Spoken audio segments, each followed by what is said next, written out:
Please welcome the Senior Advisor for the U.S. Agency for Global Media, Kari Lake.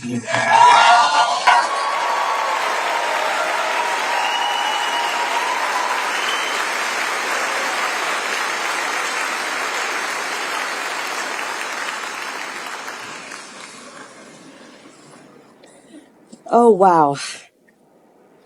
Charlie, you can still draw a crowd.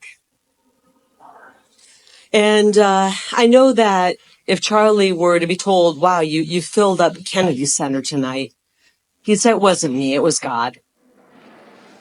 It was God. Boy, I miss Charlie. I will say that he'd have a couple criticisms tonight. He'd say, where are the smoke machines? Where's the confetti? Where are the sparklers when Bobby Kennedy took the stage? Because Charlie knew how to put on a show to spread the message of Jesus Christ. He really did.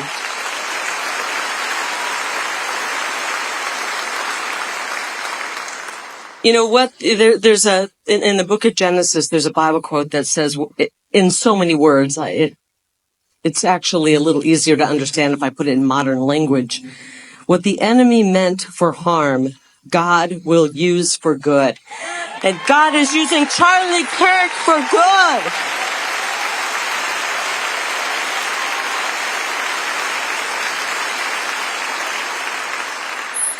I'm heartbroken about Charlie's loss. 31. And somebody took his life. I got the call on Wednesday. I was working. And a friend of mine called and said, is Charlie okay? I heard he was shot. I said, Charlie who? Couldn't have been Charlie Kirk? And I got on, of course, I went to Twitter. Like, how many of you went to Twitter? Went to Twitter. And I saw a clip of people running. And I thought, that doesn't look good. That doesn't look good. I knew Charlie was starting up this amazing movement where he was going to go campus to campus to talk about America and what's happening in America, which is so amazing and so powerful. And talk to people who disagreed with him. Debate them. There's nothing more peaceful than that. At first clip I saw was of people running, and I thought, that looks bad, but of course, everything's going to be fine. And then I saw another clip. And it was Charlie being asked a question. And out of nowhere, an assassin's bullet came through the crowd and hit him in the neck. We saw his head. We saw the blood, and we saw him go down. We've got to stop this, folks. We can't let this go on. This violence has got to stop. It's got to stop.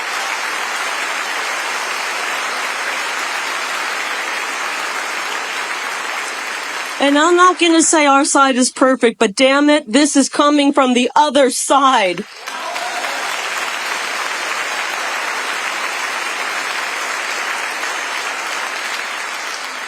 How does a 22-year-old become so filled with hate? 5 years earlier, I was told he was a Trump supporter. And we sent our kids off to college and they brainwashed them. I am making a plea to mothers out there. Do not send your children into these indoctrination camps. Don't do it. Do not do it.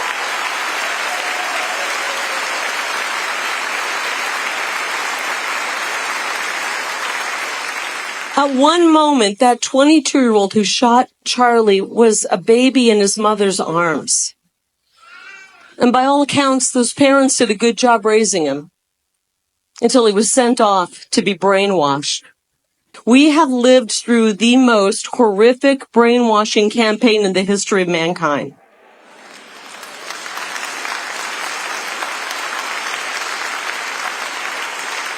And the very fact that we're all here means we have somehow survived it. We've survived it. But too many youngsters are not surviving it. And we got to stand up. because some things are non-negotiable. Our children's minds and futures are non-negotiable.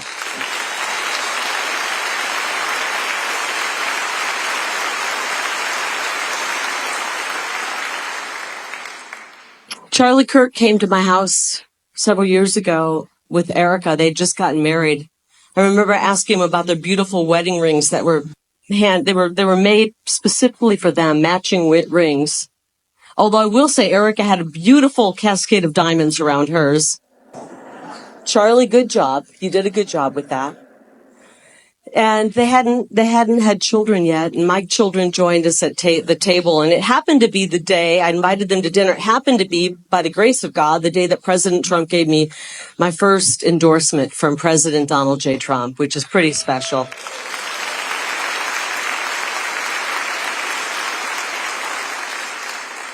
Which, by the way, thank you, Charlie, for helping us make sure President Trump won this time. We got to give him some thanks for that. Charlie's 25 years younger than me. I'm not going to have you do the math. Please do not do the math. If I catch one of you with a calculator on your phone right now, I'm going to have the security guards take your phone. 25 years younger than me, and I was so excited through dinner. I kept saying, I got the endorsement, Charlie. And he finally said, stop. Enough celebrating. Let's make the next plan. What's the next step? And for 2.5 hours, Charlie gave me the best political advice of anybody in the world.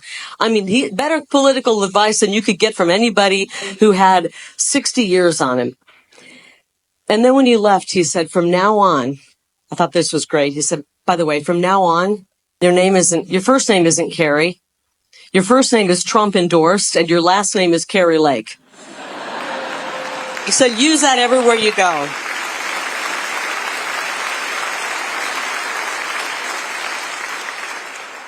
I know we don't have a lot of time. There's so many good speakers tonight. This is a battle between good and evil.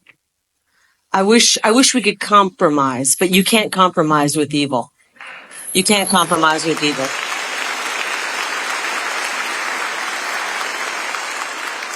Charlie didn't go to college. My daughter didn't go to college. Instead, she went and worked for Charlie Kirk. And she quit about a year ago, and Charlie said, I heard Ruby quit. And I said, well, she's taking your advice. She wants to get married and start a family. And he said, well, that's a pretty good reason to quit. So I miss Charlie already. I know all of you do. I know that you're comforting your children. You might be comforting one another. But I just ask us all to step up and be strong. Charlie had a shirt when he was taken from us. Do you remember what that said? Freedom. We can't have freedom without faith. And I believe that Charlie will live an even bigger life after Wednesday than he would have before Wednesday. And I hate to say that because I miss him. But God is using him in such powerful ways. Charlie is not dead. He's got everlasting life. He's got everlasting life.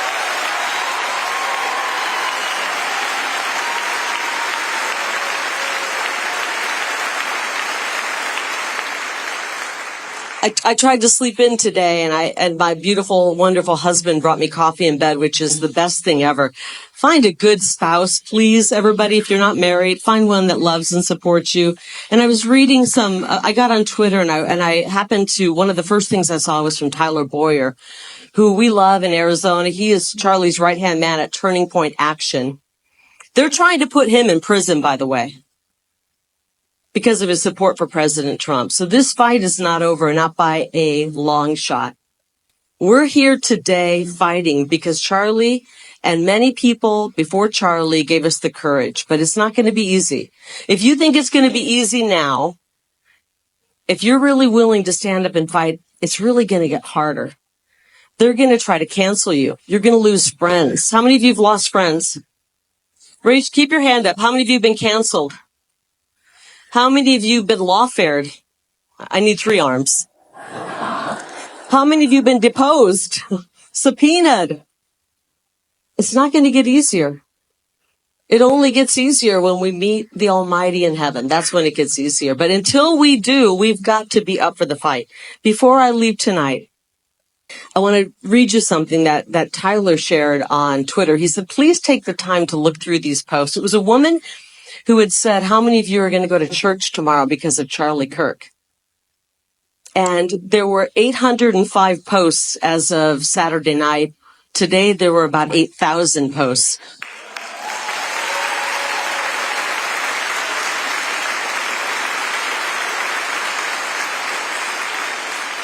Charlie's going to be remembered for politics, but he's going to be remembered most for bringing people to God. Let me just read a couple of these because they moved me to tears today. I'm going to church because that's exactly where Charlie would want us to be, said one post. One post said, my husband and I are going to try diving into this journey with our children for the first time ever since Wednesday when Charlie died. Another person said, I just bought a Bible. I haven't been to church in 10 years. My body hurts. My brain hurts. I need rest, and I only know one way to find it. Another person said, I bought my first Bible on Friday. First Bible I've ever owned. I'm finally seeing the light of it.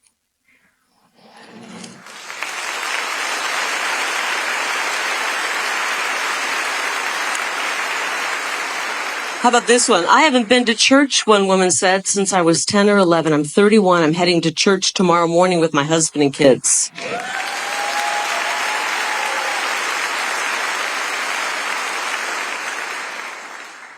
I got to find the one I love the most because it was the first Bible verse I reread when I was 50. I can't find it, but I'll tell you what it was. Somebody said, I bought a Bible. I just read the book of James, which, by the way, I highly recommend. It tells you how to be a good Christian. And I'm going to church tomorrow. Charlie, we miss you. We love you. We're going to protect and stand around Erica. She's got an army of mama bears and papa bears and cubs around her. We're stepping forward and we're going to save this republic. You got us going. You gave us a voice. You gave us the strength. And we're going to carry on so that we can find the freedom that you have. We love you, Charlie. We miss you. God bless you all.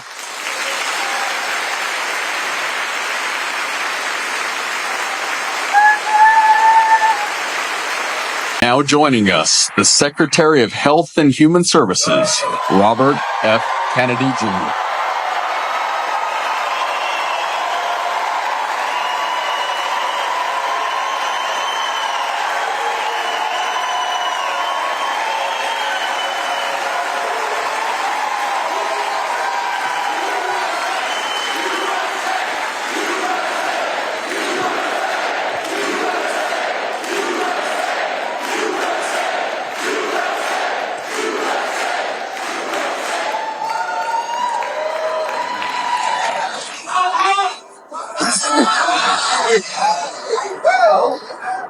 Yesterday, my 17-year-old niece left for Europe to go to college. And while she was packing, her mother, Amaryllis, my daughter-in-law, noticed that she had put a Bible in her suitcase. And Amaryllis was curious about it. And she asked her, and Zoe said to her, I want to live like Charlie Kirk.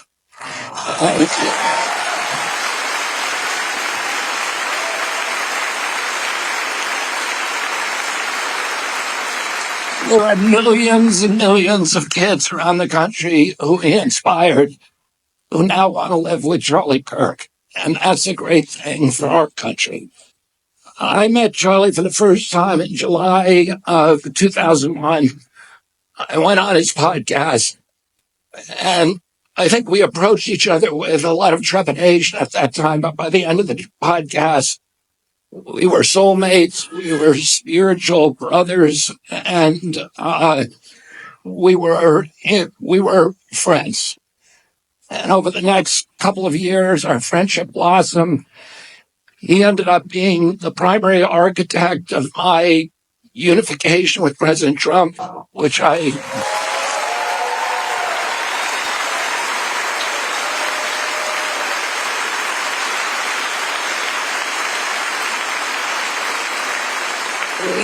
did my endorsement at his rally, at the Turning Point rally in Scottsdale. And he was the one who put the sparklers on the stage when I when I shook it. He made a big show of it, but the overarching mission of Charlie Kirk was Jesus, but also free speech, and he saw them as intertwined. He thought conversation was the only way we were going to heal our country. Now, we had to learn to talk to each other without vitriol, without poison, without anger. We had to be able to listen to ideas. We had to be able to say what we mean without being mean, and to talk to each other across this divide. It's the only way to end the polarization that's driven now by these algorithms and by all these other forces in our society. And that first conversation with him that I had, we talked a lot. We had a wide-ranging conversation. We talked mainly about the First Amendment. We talked about the fact that our founders put freedom of speech in the First Amendment because all the other rights are dependent on it. A government that can silence its opponents has license for any kind of atrocity. And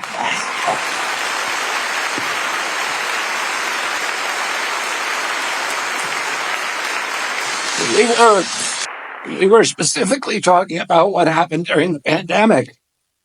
Once the government figured out that we would put up with the censorship, they went after the entire Constitution. And immediately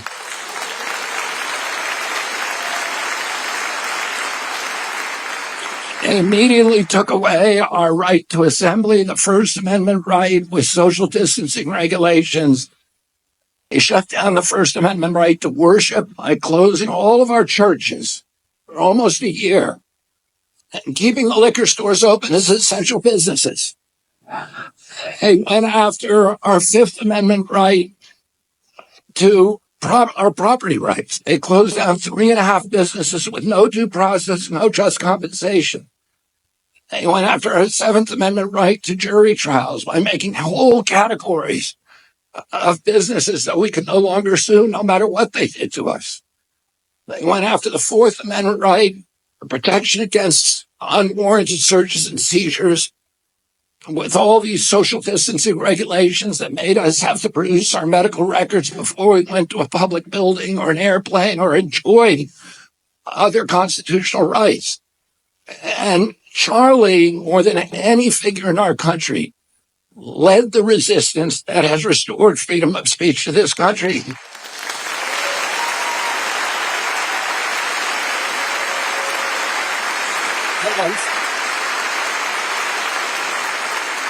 And he built this movement,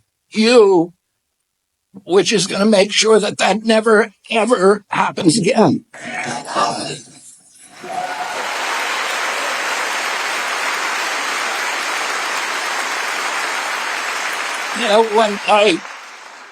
When my brother David died, I had a conversation with my mother, who had been through more than her share of loss and tragedy. And I asked her, does the hole that they leave in you when they die, does it ever get any smaller? And she said, no, it never gets any smaller. But our job is to build ourselves bigger around the hole. And we do that.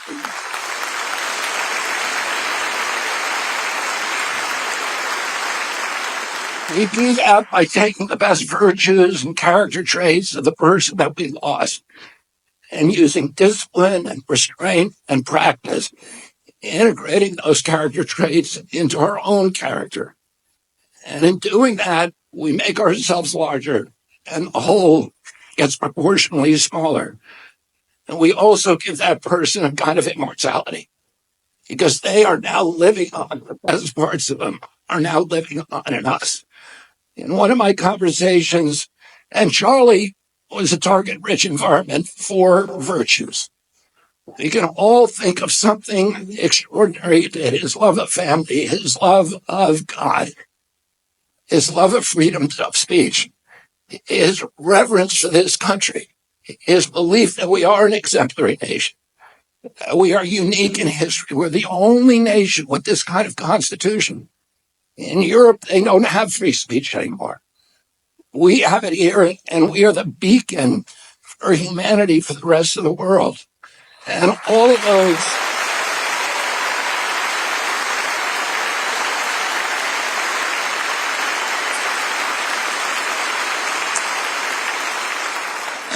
those visions, his vision, his mission to preserve those things, his kindness in talking to people with whom he disagreed, are all things that we need to learn and we need to integrate into our own lives.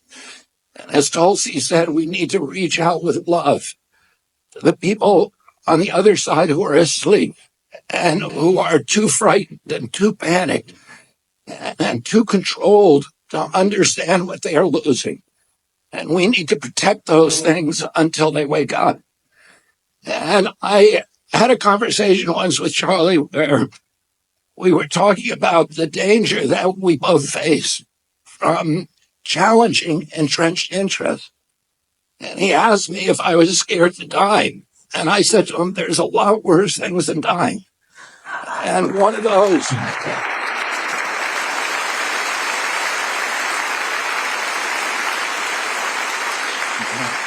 And chief among those is losing our constitutional rights and having our children raised in slavery. And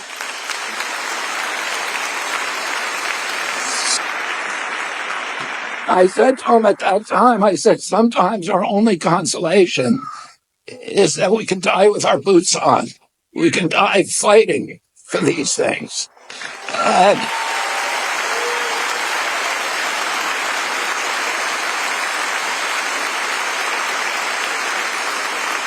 Charlie gave his life so that the rest of us would not have to suffer those fates worse than death.